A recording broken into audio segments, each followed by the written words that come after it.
This news comes just as East Texans are getting ready for spring break. The State Department issued a warning for Americans traveling to Mexico because of increased crime.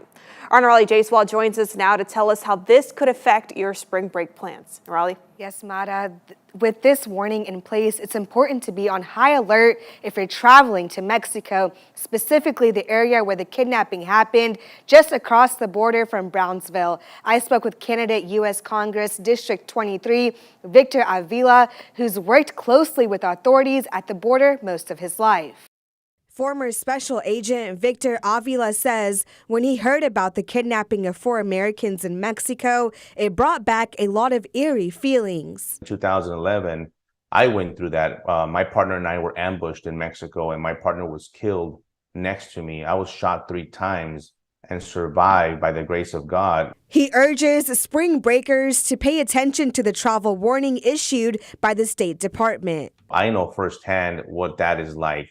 You're not going to be able to depend on the U.S. consulate or U.S. embassy employees in the country of Mexico to come to your aid. He also points out that the cartels have a presence in the high-end resorts. The cartels want you to be safer at the high-end resort because they want the tourism to continue to come into Mexico so they can continue to sell their drugs. Avila says the cartel is not targeting Americans unless threatened. The cartel doesn't care where you're at. They will shoot first.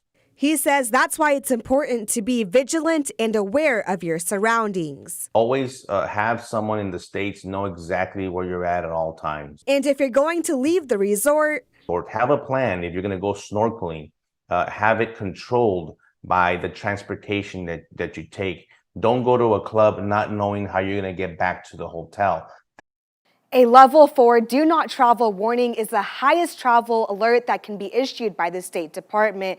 It is in effect for Tamaulipas state. Even U.S. government employees have been instructed to avoid the area until further notice.